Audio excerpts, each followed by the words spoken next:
Mes chers amis, nous allons débuter le spectacle de la foi. Je suis David Soares et une fois de plus, nous sommes heureux parce que Dieu nous donne toujours une opportunité de changer notre vie. Il est logique que tant que nous sommes vivants, nous pouvons changer notre histoire. Alors que ceux qui sont partis, malheureusement, il n'y a plus rien du tout à faire. Les Saintes Écritures disent que ceux qui sont partis se trouvent dans la main de Dieu. Peut-être une personne qui dit « Je suis fatigué de la vie. Je veux mettre un terme à ma vie. Je veux avoir du calme dans la prochaine vie. Je veux avoir la paix. » Soit sa pire tromperie. La vie est un bien donné par Dieu. Et seulement Dieu peut l'ôter quand il le juge nécessaire. Donc si vous ressentez ce désir, si vous êtes lassé de votre vie, vous êtes plein de problèmes, qu'est-ce que vous devez faire? Écoutez ce que Dieu va maintenant dire dans les prochaines minutes pour vous. Il y a un message spécial de Dieu pour votre vie. Après ce message, alors vous prenez l'attitude que vous voulez parce que vous savez déjà ce que Dieu veut de vous et vous allez obtenir les réponses de Dieu. Vous résolvez votre problème. Mais avant, ne faites rien. Prêtez attention, car très souvent nous gardons juste l'apparence et nous disons « c'est cela qui va fonctionner, cela ne va pas marcher ».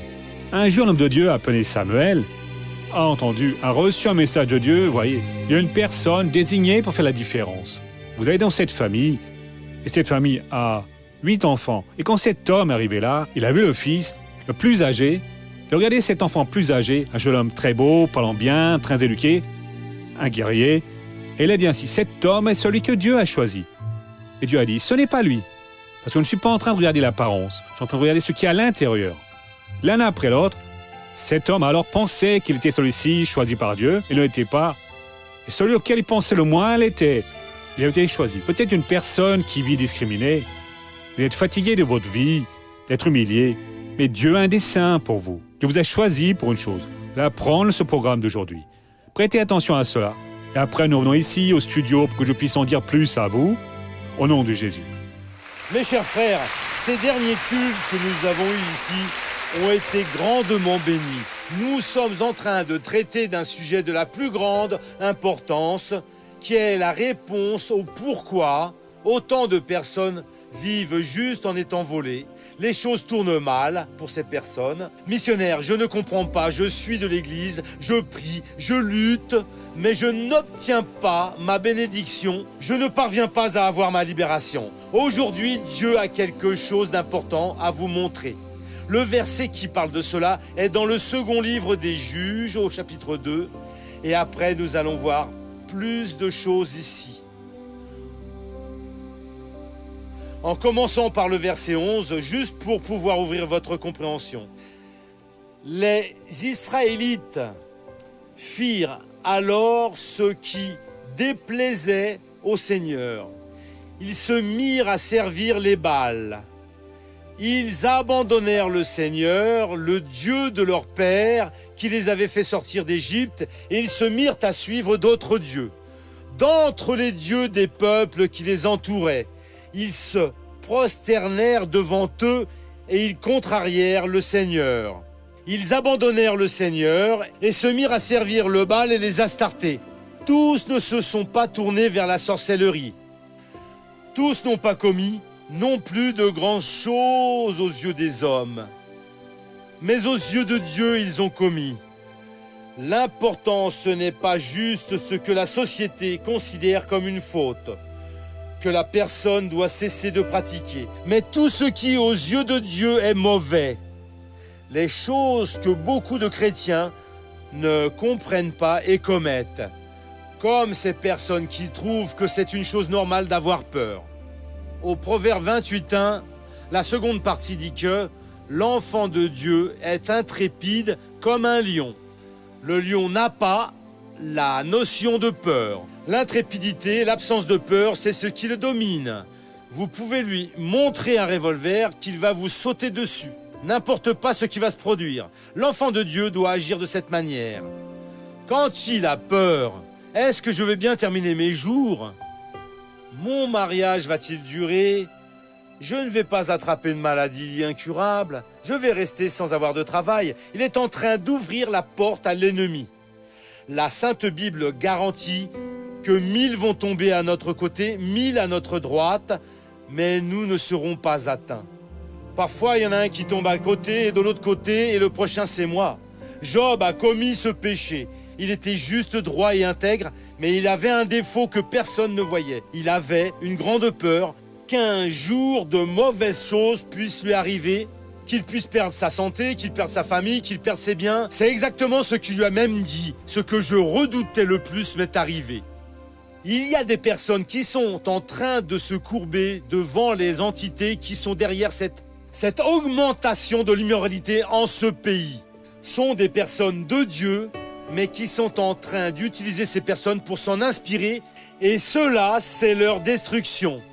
Nous devons voir tout ce qui est de l'ennemi et dire non, je ne veux pas le savoir, car si nous ne faisons pas cela, nous provoquerons la colère du Seigneur. Dans le verset numéro 14, il dit la phrase suivante, une chose sérieuse cela. Le Seigneur se mit en colère contre Israël. Il les livra à des pillards qui les pillèrent. Il les vendit aux ennemis qui les entouraient. Ils ne purent plus tenir devant leurs ennemis. C'est une chose triste quand ça arrive à un enfant de Dieu. Il ne peut être debout devant l'ennemi. Pourquoi? Parce qu'il est dans faute devant Dieu. Quand il se met en accord avec Dieu, et si vous ne l'êtes pas, réconciliez-vous aujourd'hui. Il a Dieu à l'intérieur de lui, il a la force. L'ennemi peut venir de la façon qu'il veut, mais il ouvre la bouche, il condamne et l'ennemi bat en retraite. Mais quand il n'est pas bien avec Dieu, il ne tient pas debout devant l'ennemi. L'ennemi fait ce qu'il souhaite, ce qu'il veut. Le Seigneur Dieu les a livrés aux mains des pillards qui les ont pillés. Alors ils ont recherché Dieu et Dieu les a aidés. Nous avons déjà vu ici plusieurs peuples qui ont opprimé les enfants d'Israël. À présent, nous allons passer au chapitre 6. Nous allons étudier un par un et voir les gens de Madian là. Au chapitre 6 des juges.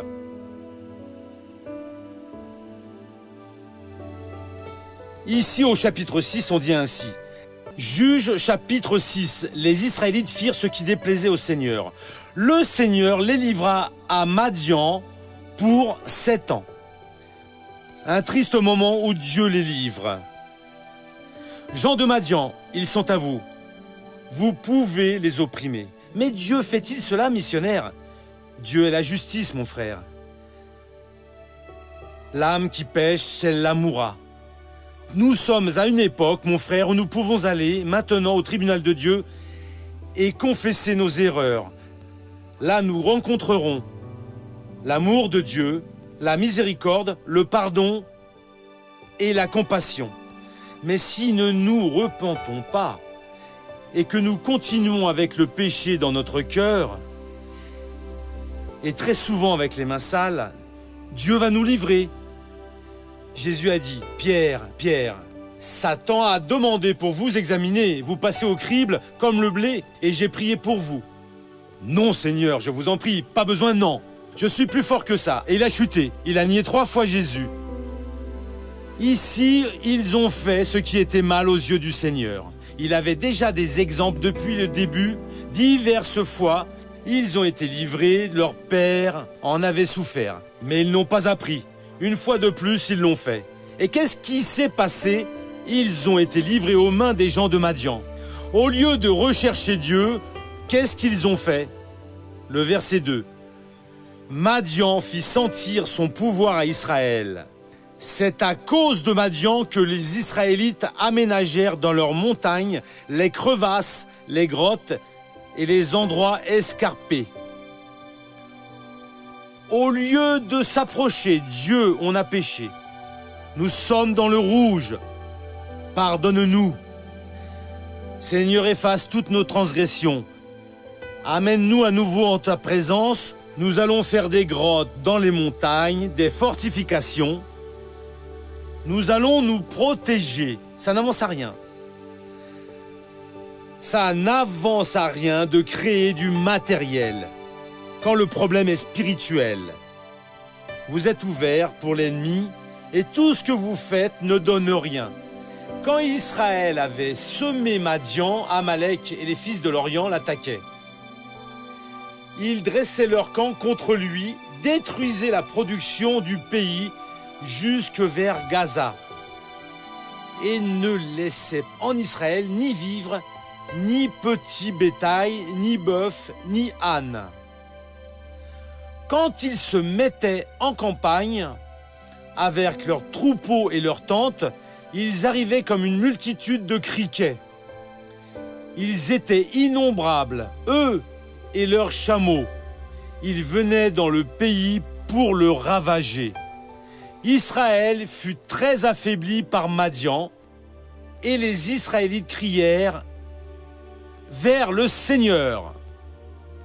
Il y a des gens, mon frère, qui, tant qu'ils ne s'appauvrissent pas beaucoup, ne souffrent pas assez, que la tragédie ne bat pas à la porte de la maison et n'entre pas, la personne ne clame Dieu. Jusqu'alors, elle veut manger à la table du Seigneur et à la table des démons. Elle utilise le pouvoir du nom du Seigneur, mais elle prend aussi l'aspiration maligne.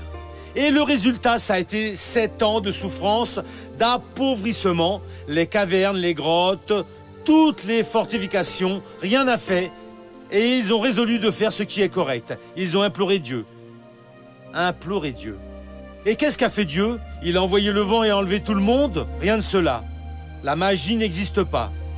Dieu a envoyé un prophète.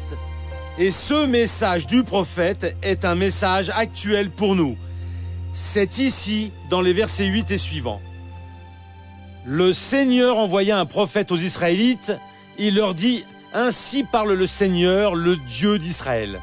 Je vous ai fait monter d'Égypte et je vous ai fait sortir de la maison des esclaves. Je vous ai délivré de la main des Égyptiens et de la main de tous vos oppresseurs. Je les ai chassés devant vous et je vous ai donné leur pays. Je vous ai dit: je suis le Seigneur votre Dieu. Vous ne craindrez pas les dieux des Amorites dont vous habitez le pays, mais vous ne m'avez pas écouté. Quelle fut leur erreur? Exactement de respecter ces choses dont les impies se remplissent de peur quand ils les voient. Ils vivent désespérés et l'enfant de Dieu va faire la même chose. Il n'y a pas à avoir la moindre crainte d'une quelconque menace de l'ennemi. Vous avez la parole du Seigneur Dieu. Il vous a déjà retiré de l'empire des ténèbres. Il vous a amené au royaume de la lumière. Le démon n'a plus de pouvoir sur vous. Vous avez un mur de feu autour de vous qui brûle 24 heures par jour et que le mal ne parvient pas à franchir. Mais toutefois, si vous étendez la main à travers ce mur, il va vous attraper. Et par le biais de cette main, il entre et réalise la destruction. Je vous ai retiré de la terre d'Égypte, de l'esclavage. J'ai dit: ne craignez pas, mais vous ne m'avez pas écouté. Mon frère, c'est exactement avec cette peur que toutes les choses du mal peuvent vous atteindre. Cette absence de respect pour la parole de Dieu, c'est ce qui est en train de faire que de nombreux enfants de Dieu subissent des attaques du malin. Le pire, c'est que vous êtes en train de faire ce qui est mauvais aux yeux de Dieu. Et le même malin qui vous menace et que vous craignez, il va demander l'autorisation, il ne te respecte pas, il ne croit pas. J'en ai le droit. Et Dieu ouvre la main et alors ça se produit. Dieu a dit que vous ne m'avez pas écouté. C'est le message. Il a dit ici: je vous ai fait monter d'Égypte et je vous ai fait sortir de la maison des esclaves. Je vous ai fait monter d'Égypte et je vous ai fait sortir de la maison des esclaves. Je vous ai délivré de la main des Égyptiens et de la main de tous vos oppresseurs. Je les ai chassés devant vous et je vous ai donné leur pays.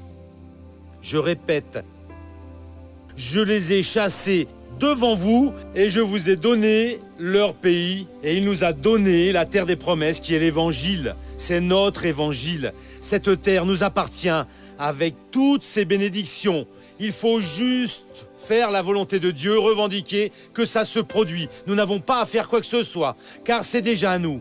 Je vous ai dit, je suis le Seigneur, votre Dieu. Juste là, ici, ça suffit déjà. Nous n'avons pas un Dieu fabriqué.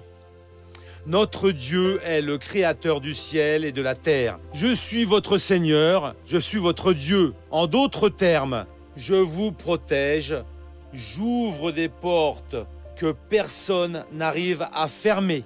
Je ferme des portes que personne ne parvient à ouvrir. Je suis le mur de feu qui est autour de vous. Juge 6, 10.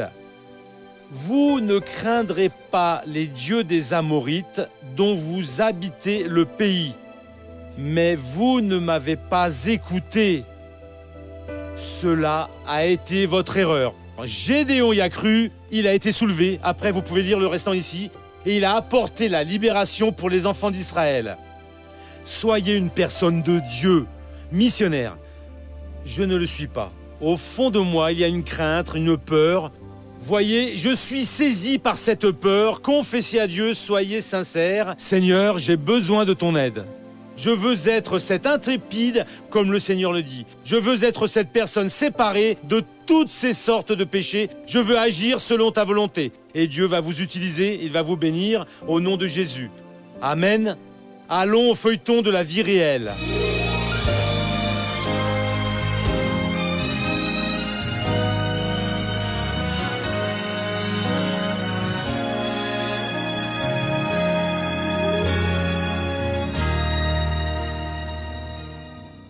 Au commencement de mon mariage, tout était parfait. Nous étions super passionnés, nous vivions une vie comme beaucoup de mariages n'en connaissent pas. Sauf qu'avec le passage du temps, la routine, le travail, les enfants, les problèmes de la vie qui apportent dans notre quotidien, ça a commencé à générer certaines disputes. Nous avons commencé à nous éloigner l'un de l'autre. Oui, à nous éloigner. Il a commencé à travailler un horaire, je travaillais un autre horaire. Alors on ne se rencontrait presque plus, parce qu'il n'y avait plus d'union entre nous, de conversation. De discussions, nous sommes passés aux disputes. On se disputait, on se parlait mal, l'un avec l'autre. Et la parole dit aussi que la femme sage édifie sa maison et la stupide la renverse avec ses propres mains. Et moi, malheureusement, j'étais devenue la femme stupide. Elle m'a dit de partir, très nerveuse. Ah, tu vas t'en aller. Je ne te veux plus, non, je ne t'aime plus du tout. Je ne ressens plus rien pour toi. Il y a même un jour où j'ai entassé ses affaires au dehors. Et j'ai rassemblé mes affaires, vu qu'il faut que je m'en aille, je vais m'en aller. Et c'est alors que je me suis rendu compte de l'erreur que j'ai commise, que très souvent bien des personnes commettent, qui est de mettre leur conjoint dehors. Oui, parce que la parole de Dieu dit que ce que Dieu a uni, l'homme ne se perd pas. Donc, qui sommes-nous pour en terminer avec notre propre mariage, pour désunir notre propre mariage? J'ai vécu des moments difficiles. J'ai passé beaucoup de nuits éveillées sans dormir. Pensant à ce qui s'était produit, je ne croyais pas que tout cela était en train de se produire. Alors, j'ai dit que je vais tenter de me réfugier en Dieu, celui qui est vraiment l'unique alternative que j'ai, pour pouvoir me délivrer de cette angoisse, de cette souffrance que j'étais en train de sentir à ce moment. Chaque jour qui passait, il semblait que j'étais en train de marcher en arrière à grands pas. J'ai fini par aller à l'église et j'ai dit, aujourd'hui, il faut que je lutte pour ma vie. Parce que sinon, je vais finir par en mourir et je vais finir par détruire encore plus ma vie et celle des personnes qui m'entourent et qui m'aiment, qui sont mes enfants. Enfin oui, et principalement mon époux. Et alors, elle s'est mise à apprendre la parole et apprendre à prendre possession de sa bénédiction. Elle s'est mise à comprendre ce que Dieu avait pour elle, le meilleur de Dieu. J'ai fait une proposition à Dieu, Seigneur. Je voudrais que le Seigneur amène mon époux, mais je veux qu'il vienne converti. Amène-le pour qu'il cherche le Seigneur uni avec moi. Elle était à la recherche de la présence de Dieu et l'Esprit Saint a commencé à agir. Son mari a alors pu voir les changements et Dieu a effectué l'œuvre peu à peu. Et le mari a aussi constaté la crédibilité de la parole de Dieu. Et Dieu m'a honoré aussi avec cela. Un beau jour, j'étais à la maison et mon époux alors est arrivé. Nous avons commencé à parler et il m'a dit « Je veux revenir à la maison ». J'ai répondu « Tu vois, je veux me remettre avec toi ». C'est juste qu'on a besoin de rechercher Dieu. Et il a dit « Non, l'heure est arrivée. L'heure est arrivée, je veux faire le parcours uni avec toi parce que j'en ai besoin. Moi aussi, j'ai besoin d'une aide. Et cette aide, je vais seulement la rencontrer dans le Dieu vivant que tu sers parce que j'ai vu les fruits. Je peux voir les fruits dans ta vie. Des fruits qui, dans ma vie, ne se produisent pas. Alors, j'ai recherché, je suis allé à l'église faire une visite. J'ai bien aimé l'église. Et Dieu l'a amenée, l'a restaurée, l'a transformée. J'ai obtenu beaucoup de bénédictions dans mon mariage. Aujourd'hui, nous avons un dialogue. Aujourd'hui, c'est une bénédiction. Les deux arrivent à l'église, heureux, avec leurs enfants. Aujourd'hui, la sœur Luciane est une ouvrière. Et le frère Valdemar a le même ministère. Nous vivons maintenant une vie vraiment meilleure qu'avant. Parce que nous avons de la sagesse. Nous avons surtout un Dieu vivant dans notre vie. Aujourd'hui, sans Jésus, je ne saurais pas marcher.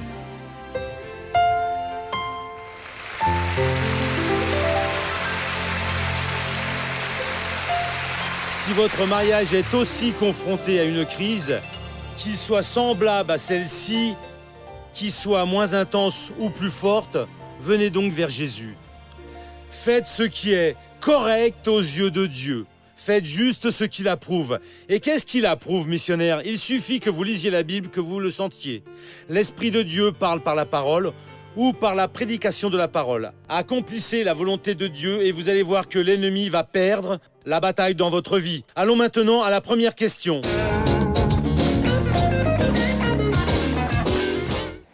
Missionnaire, puisque je participe à plusieurs campagnes et je ne parviens pas à les réaliser. Vous pouvez participer d'autant que vous voulez. Tant que vous ne ferez pas ce qui est correct aux yeux de Dieu, Dieu ne peut accomplir sa parole à lui. Vous devez prendre une décision et vous mettre à faire ce que Dieu veut que vous fassiez. Ces jours-ci, j'ai prié ici pour les personnes qui ont des problèmes aux jointures. Depuis les jointures des doigts, du bras, de l'avant-bras, du genou, de la cheville. Missionnaire, j'ai vraiment besoin de cette prière. Il y a des gens, comme une certaine personne que je connais ici, qui disent il y a des moments où j'ai la volonté de faire une radiographie parce qu'il semble que mes os sont tous vermoulus. Je n'ai pas la force pour tenir. Votre problème, c'est une tendinite, l'arthrite, l'arthrose, un rhumatisme, toutes ces choses. Restez debout parce que je vais prier pour vous au nom de Jésus. J'en ai grand besoin de cette prière, missionnaire. Vous, chez vous, c'est la même chose. Maintenant, regardez-moi car je veux vous préparer. Je n'aime pas perdre des prières. Je vais faire une prière. Ce n'est pas pour voir si ça se produit, c'est pour se produire. Quand je vais terminer, s'il vous plaît, ne vous asseyez pas. Restez en présence de Dieu en croyant. Il n'y a pas de raison pour que Dieu ne vous touche pas. Au contraire, prête attention à ce que je vais déclarer. Je vais prier, il va venir toucher tout le monde et lors du grand jour du jugement, il va montrer qu'il vous a touché. Si vous assumez votre place en Christ, il peut maintenant vous guérir. Et il va le faire, croyez-y. Courbez votre tête et fermez vos yeux.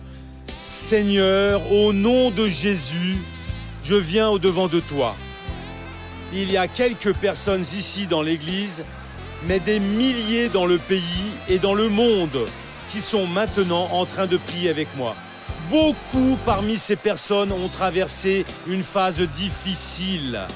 Ce sont des personnes qui ont été attaquées par des tendinites, d'autres maladies, l'arthrite, l'arthrose, les rhumatismes, l'arthrite rhumatoïde. Mon Dieu, une maladie que je ne connais pas ou que le docteur n'a jamais encore baptisée et qui est en train d'attaquer cette personne, va dans la jointure, dans le cartilage, au cœur du nerf, dans l'os, dans la peau, dans le muscle, dans le nerf. Père, je t'en prie à présent, au nom de Jésus-Christ, touche dans ces personnes.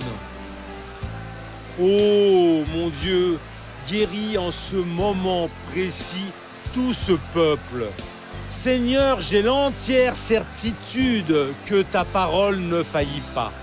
Le ciel et la terre peuvent passer, mais tes paroles, jamais, en aucune hypothèse, ne passeront.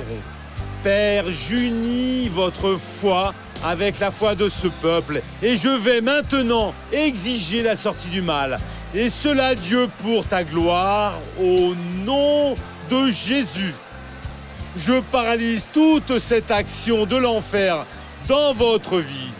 Et je dis, esprit malin qui provoque cette douleur, cette infection, cette inflammation, vous, mal, qui êtes logé dans cette personne, je dis, à présent, sortez de là au nom de Jésus. Je ne vous le demande pas, je vous l'ordonne. Vous qui êtes dans la tête, vous qui êtes en un quelconque endroit, vous sortez maintenant, et cela pour la gloire de Dieu. Toute maladie, toute douleur, tout type de mal, sort au nom de Jésus. Et vous dites merci, Seigneur Jésus. Bien, nous sommes de retour ici. Le choix que Dieu a fait pour nous est une sélection sans retour. Ou soit il nous a élus, et il va continuer à nous protéger. Le jour où j'ai senti l'appel pour devenir leur parrain, je n'ai pas douté. J'ai pris une attitude de foi, je peux juste vous le dire. Je suis un des parrains de ce programme depuis de nombreuses années et je n'ai jamais manqué de ressources, grâce à Dieu. Je dis que pour vous, c'est la même chose. Si Dieu a déposé ce désir pour que vous deveniez un des parrains de ce programme, rien ne va vous manquer, aucune ressource pour vous.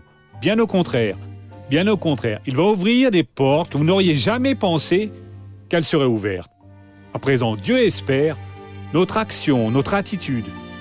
Vous avez senti le désir d'être un parrain, vous preniez à présent votre téléphone, appelez ce numéro qui apparaît sur votre téléviseur, sur votre écran, ou qui est à l'écoute par radio en tout endroit du monde. Appelez ce numéro qui est en train d'apparaître et dites ainsi, voyez, je veux être un de vos parrains. Vous allez obtenir toutes les informations pour accomplir cet appel que Dieu a déposé. D'accord? Que Dieu vous bénisse et vous garde. Soyez la bénédiction que vous êtes et soyez une bénédiction au nom de Jésus. À bientôt.